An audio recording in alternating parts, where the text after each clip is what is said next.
محترم ساتھیوں، ایڈوکیٹ عبدالحکیم چانڈیو اپنے مظلوموں کی آواز یوٹیوب چینل میں معمول کے مطابق آپ سے مخاطب ہوں۔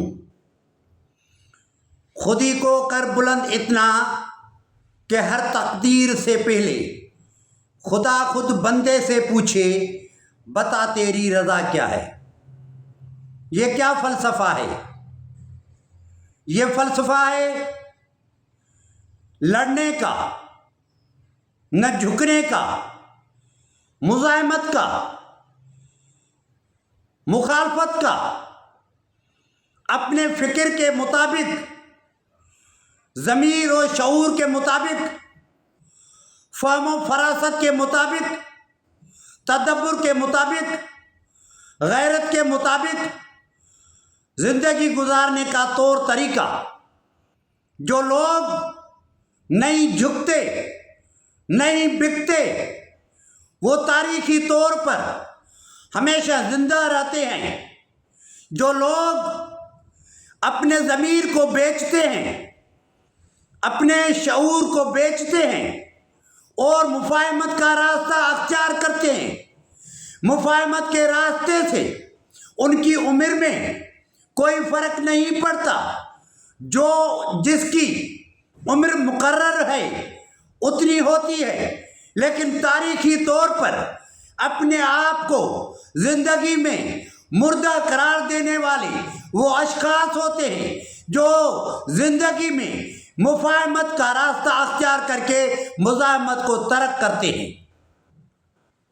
جیسے دنیا کی عظیم ترین شخصیتیں، نیلسن منڈیلا کو آپ دیکھیں جس نے ہمیشہ مزاحمت کی، یاسر عرفات کو دیکھیں، کم il سنگھ کو دیکھیں، ہوگو شاویز کو دیکھیں، کمال اتا ترک کو دیکھیں، اور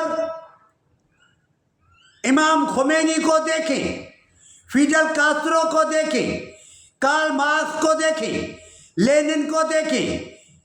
دنیا کی ان شخصیتوں کو، پاکستان میں ذوالفقار علی بھٹو کو دیکھیں، محترمہ بے نظیر بھٹو کو دیکھیں، میر مرتضیٰ بھٹو کو دیکھیں، پاکستان تحریک انصاف کے بانی چیئرمین خان صاحب عمران خان کو دیکھیں، ان کے وفادار ساتھیوں کو دیکھیں جو ابھی بھی جیل میں ہیں، لیکن ان سامراجیوں کے ساتھ کوئی مذاکرات نہیں، کوئی پیچھے ہٹنے کی بات نہیں، کوئی سرنڈر کی بات نہیں۔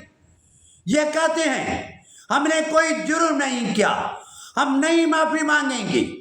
آپ نے جرم کیا، 9 مئی کا آپ نے واقعہ کیا اور ہمیں آپ نے کہا کہ آپ مجرم ہیں، آپ ملزم ہیں۔ نہ ہم مجرم ہیں، نہ ملزم ہیں، ہم معصوم ہیں۔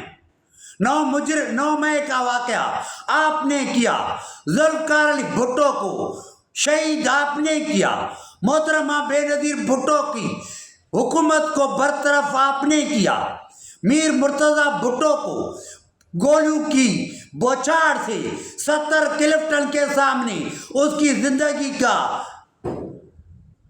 ہر چیز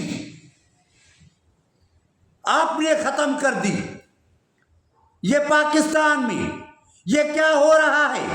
یہ کیوں ہو رہا ہے؟ یہ کون کر رہا ہے؟ آؤ